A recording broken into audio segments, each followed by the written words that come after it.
Today we are interviewing the Ultra Intern, the real one. Hello, Ultra Intern. Hello. How are you? I'm good. How are you today? I'm fine. So we may start with a little presentation. Can you tell us who you are, what you did? We are curious. I can give it a go. Do you want a serious answer or a not so serious answer? I mean, you're the boss, right? Well, We're eager to know. True, you're just the intern. So give us an intern answer. So the intern answer would be something like, my career has been a wind world of caffeine and Wi-Fi signals. I hopped around between many dev companies, coding my way through life and wondering if there was more than just debugging. Is this a good answer for you? This is a very good answer. So caffeine it is, right? Caffeine it is. It's one of my go-to drugs. Great. I have the same one. Do they have good coffee at Ultra? Well, I can't complain. My boss is watching, so you know what happens when your bosses are watching. Of course. About stuff. Of course. Let's see. Can I be witty on my answers? Can I curse slightly on my answers, or do we have some censorship here? You are free to talk your mind. Okay, so I can say shit. You can. Okay, so I don't know if we have shitty coffee. I'm just saying, maybe we have. I don't know. But yeah, no. I'm fueled by coffee. I take a lot of coffee to make sure I'm pumped up throughout the day. But now I think you deserve a more complete Answer. So I would say the Ultra Intern has been around for a couple of development cycles.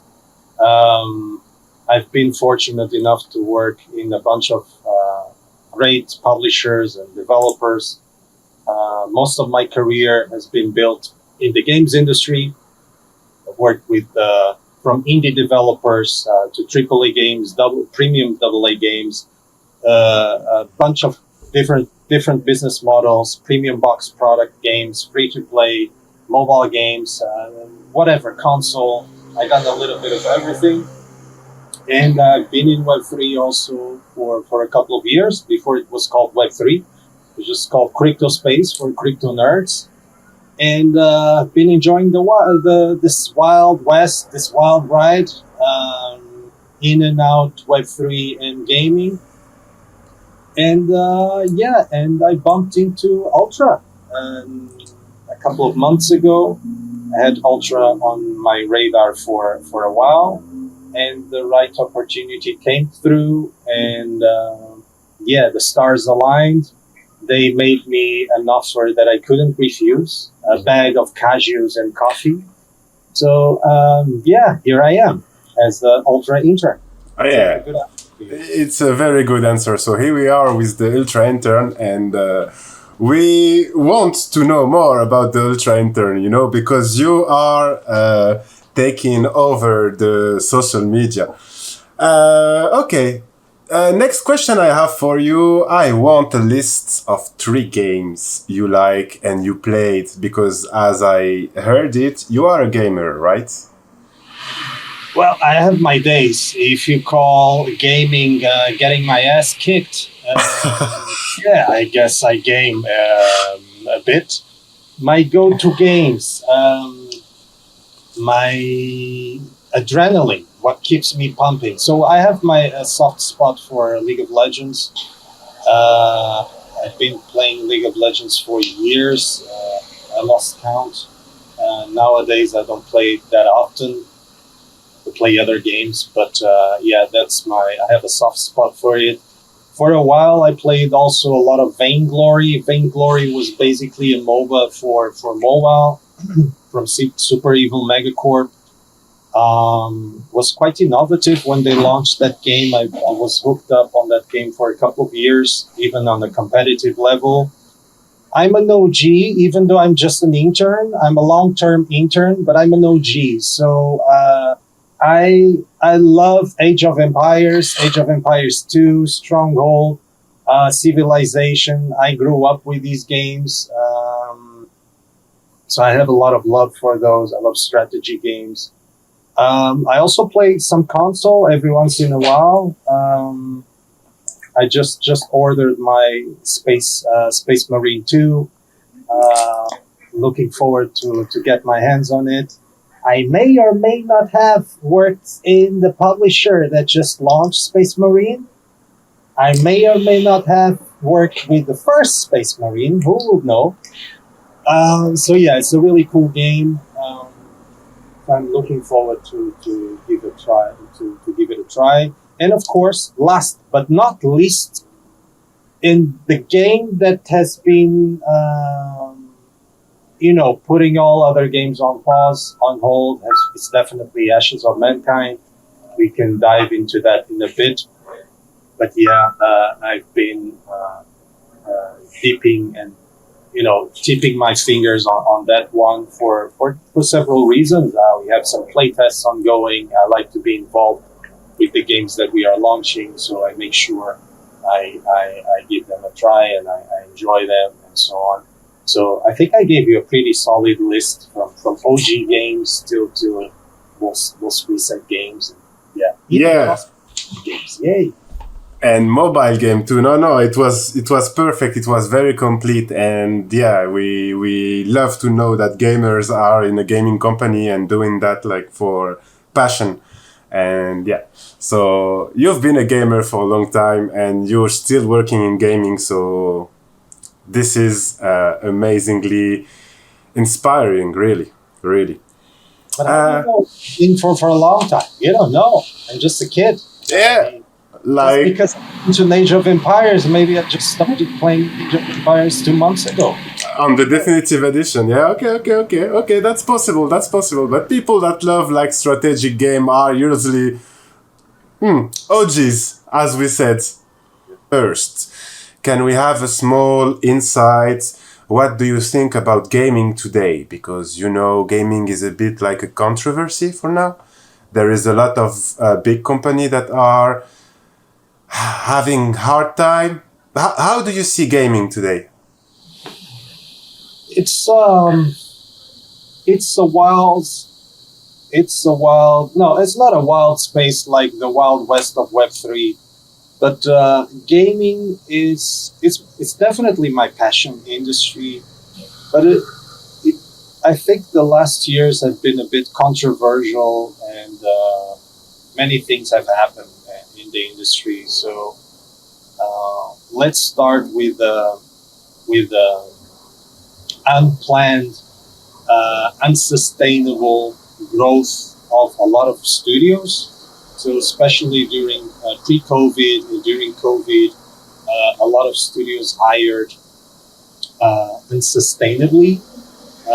They hired massively.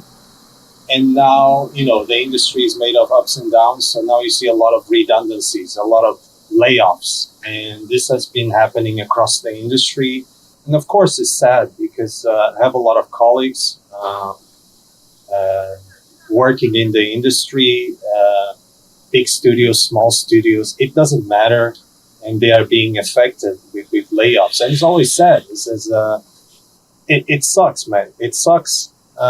Because at the end of the day, people forget we are creatives. We work in the space. Some are developers, others are community managers. It doesn't matter what you are in the industry, but you are deeply involved. You are building your baby. You probably relocated to a different country to join a new project. You have family. Maybe you don't have a family. And then at the end of the day, you lose your job. And that thing sucks. And I think we should be human as well when thinking about the industry. It's not just the fancy stuff that people see. There's also the other side, the behind the scenes, the people actually building all those cool stuff that we like to play. So gaming right now is an interesting place. Industry-wise, Web2 still dominates and will dominate. But now you see this movement of a lot of indie games thriving because people are realizing that you don't need a multi-million-dollar budget to tell an amazing story and create an addictive experience. There are many cool examples out there. I don't want to name them now. This is not the moment.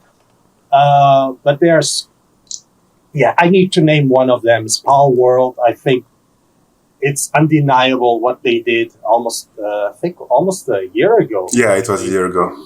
They exploded.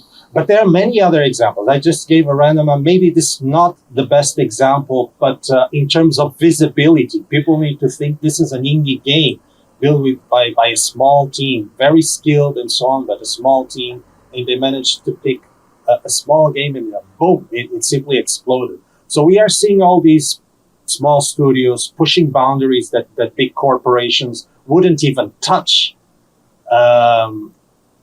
It's important to think that being indie is awesome because you don't have big corporations, big monies.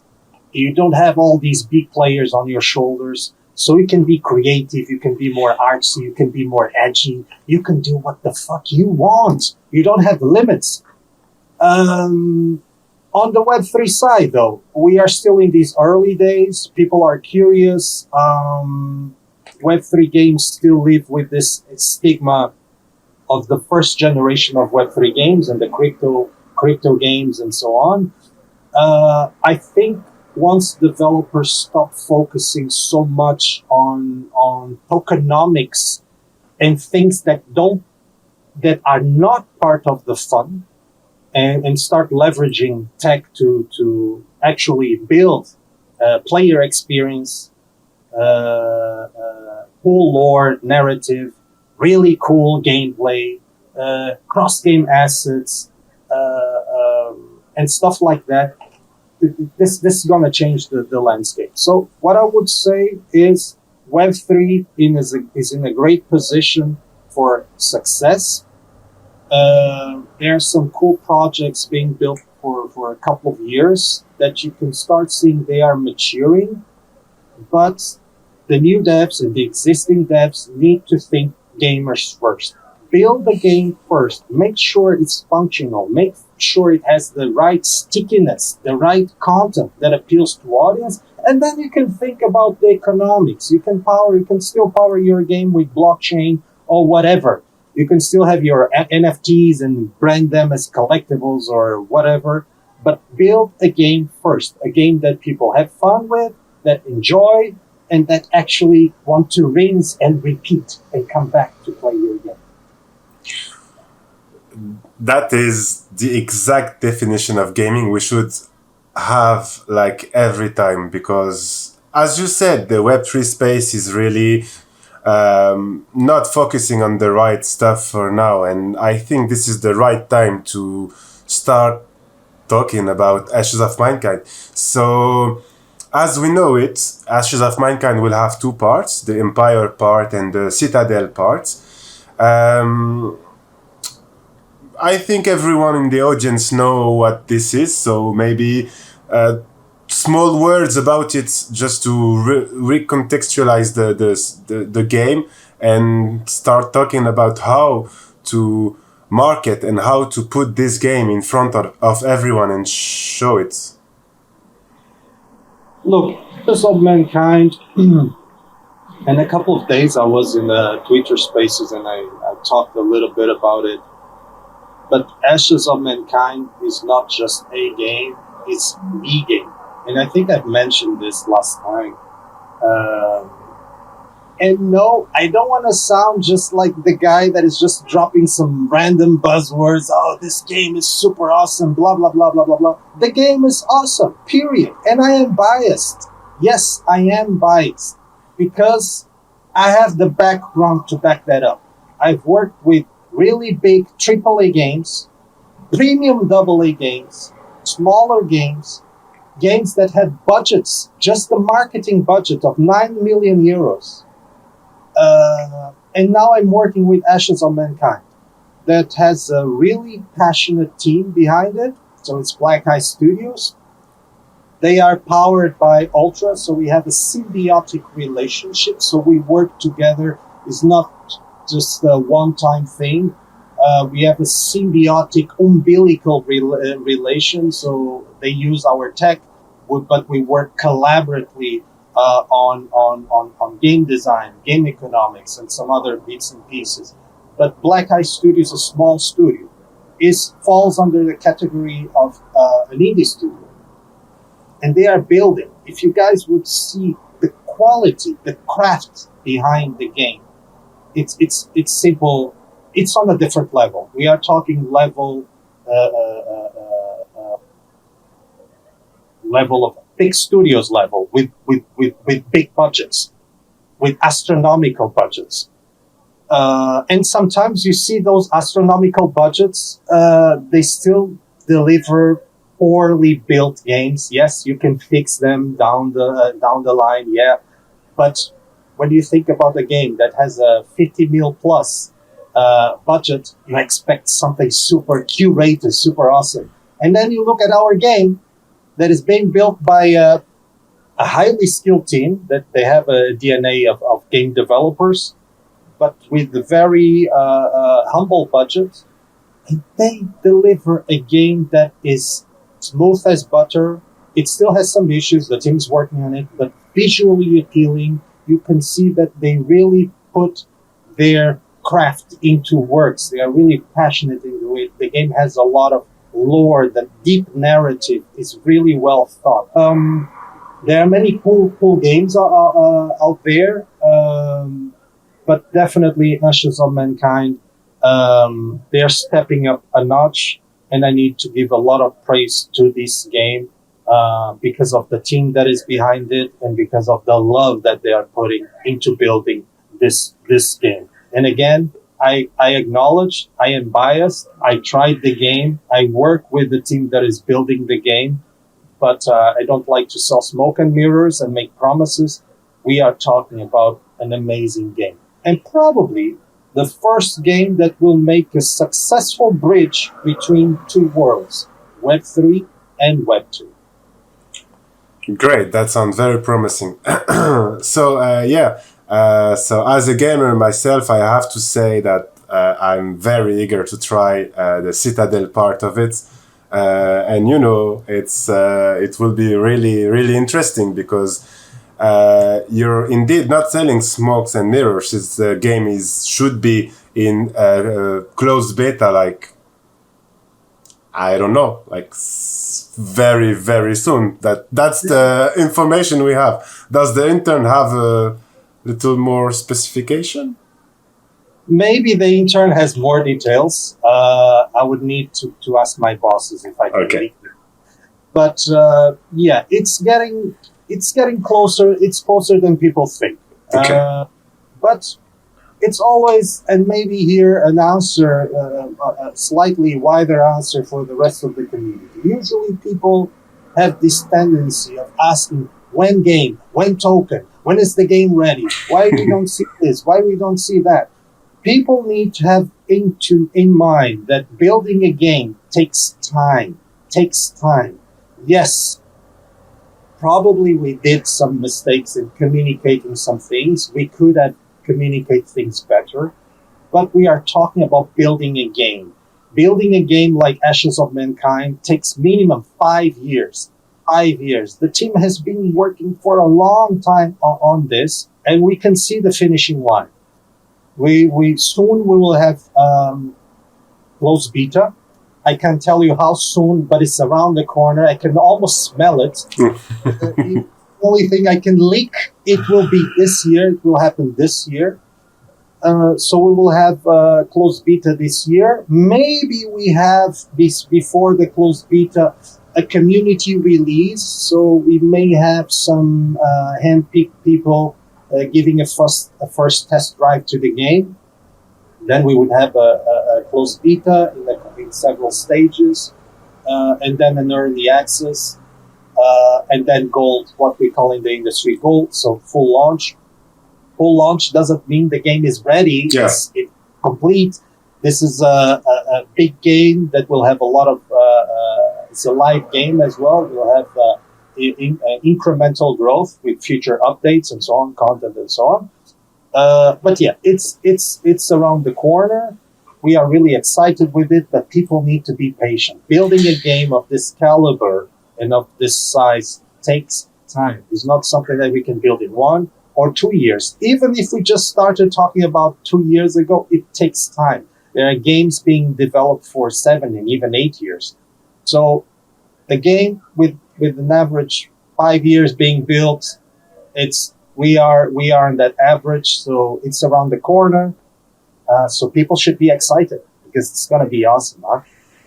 I mean, I am kind of excited. I don't know about others, but I am super excited about this game. It's something that we have been waiting, and as you said, we need more patience to see the quality behind it and everything that Black Eye Studio have done, because we will for sure have an interview with people from the studio, and we will give them the occasion to explain how they did everything they wanted in Ashes of Mankind. So yeah, this is surely for another episode. We will try to focus more on everything that's you're doing about that and about, with Ultra and with Black Eye Studio.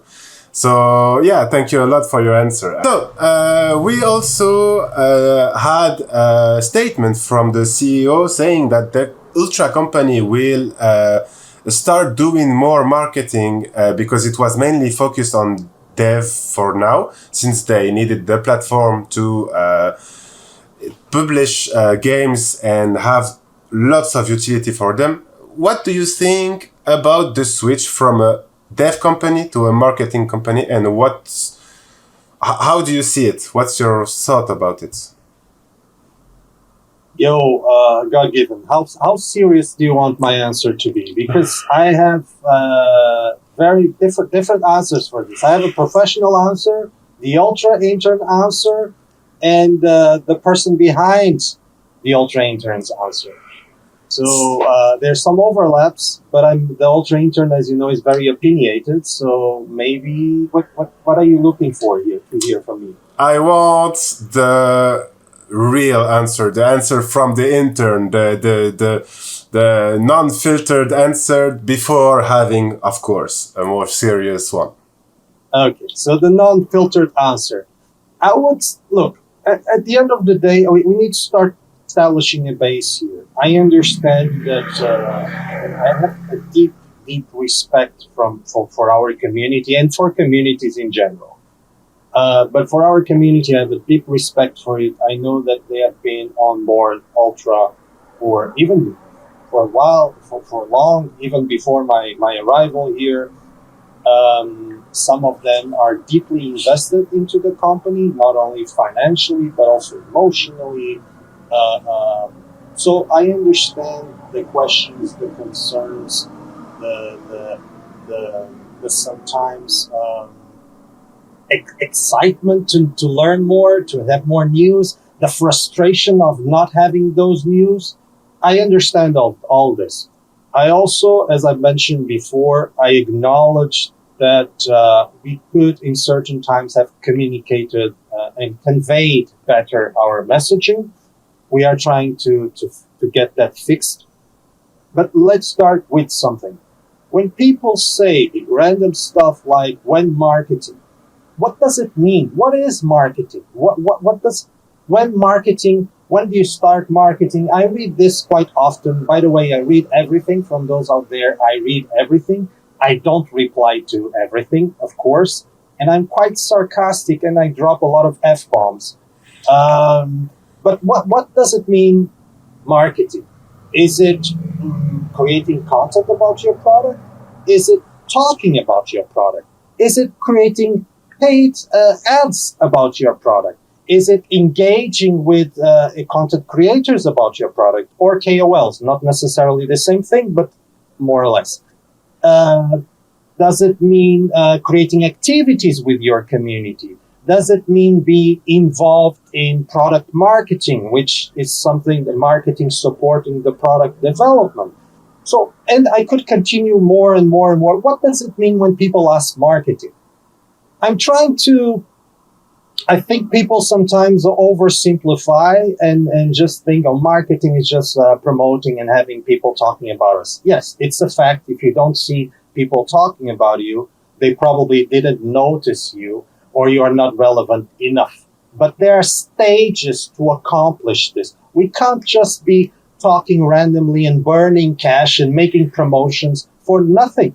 You need to think sustainably, and when you invest money in campaigns or ads or whatever, you need to have ROI positive, return on investment. So we are not just making this, dropping cash everywhere and trying to be the cool kids on the block. That's not who we are. If in the past we were this, that's not who we are today. So today we are making this transition for quietly building cool stuff to, hey world, look what I've made. That's what we are trying to do. The company, or Ultra, has been building this awesome ecosystem for 7 years. Yes, I acknowledge some promises were made along the way, yada, yada, yada, yada, for you haters out there. Yes, some promises were made. Our fault, my fault as well. I wasn't around, but okay, my fault. I'm the face of the company now.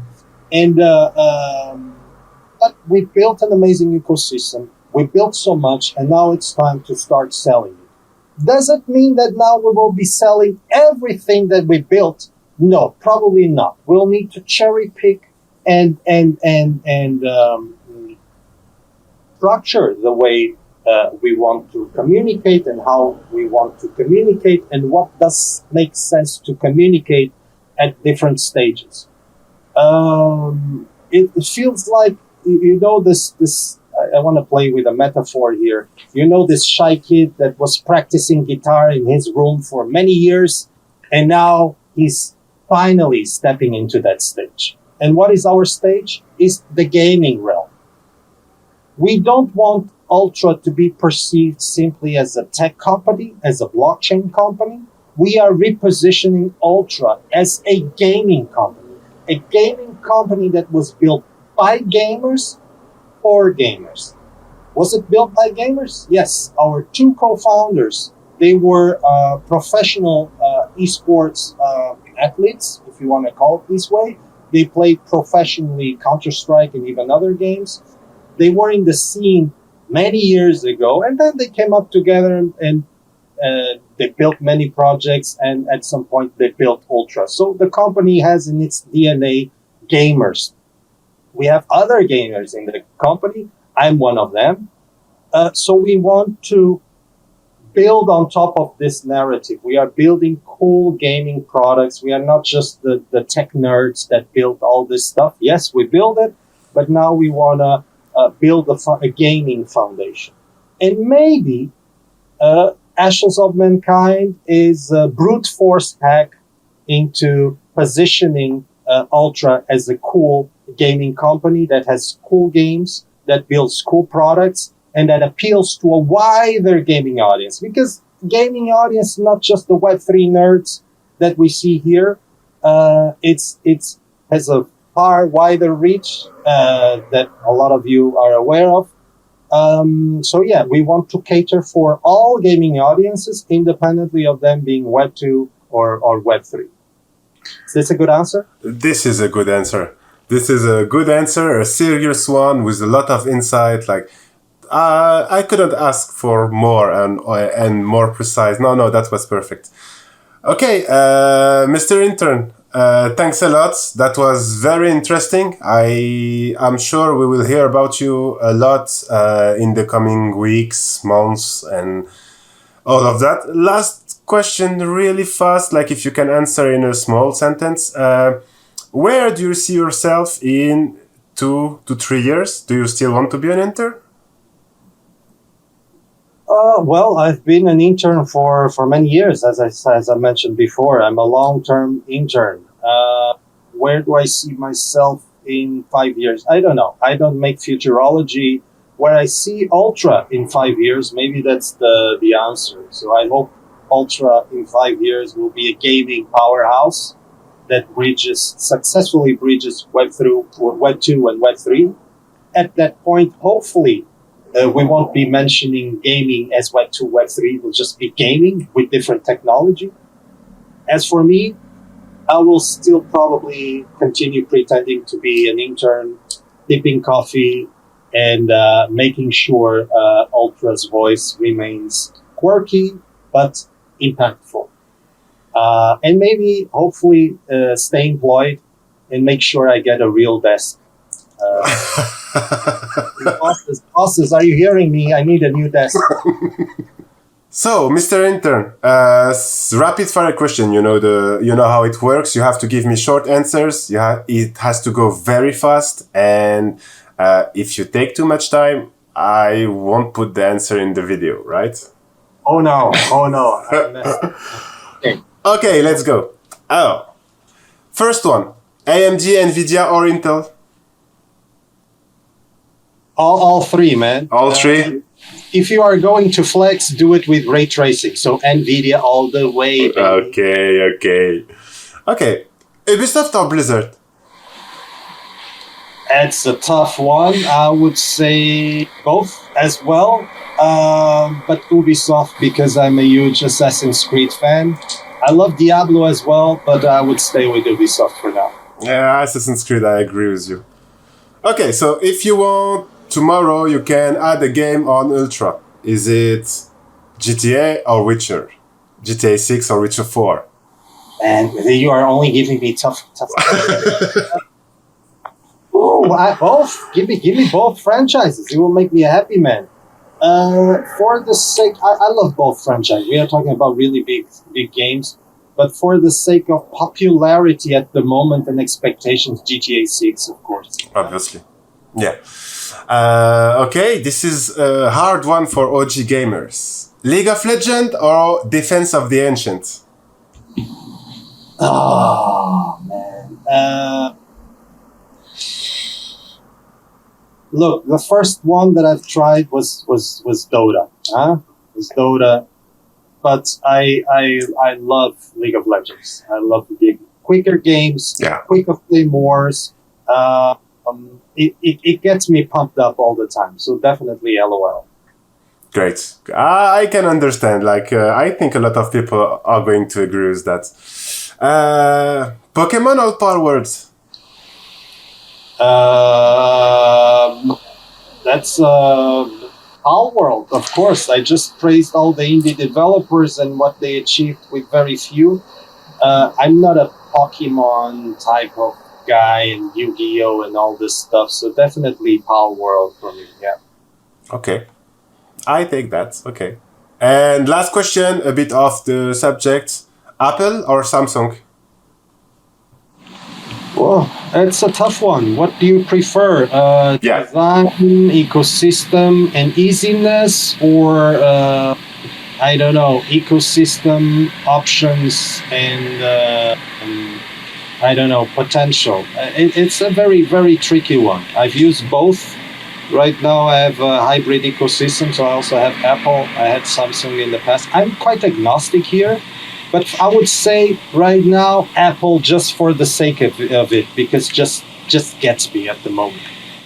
Yeah, the ecosystem they build is like crazy good. We can't remove that from them. So yeah, I can understand too. It's definitely not the most, maybe people don't see it as the most innovative, doesn't come with all the bells and whistles at the moment, but just works. I think at the end of the day, people should pick what works for them.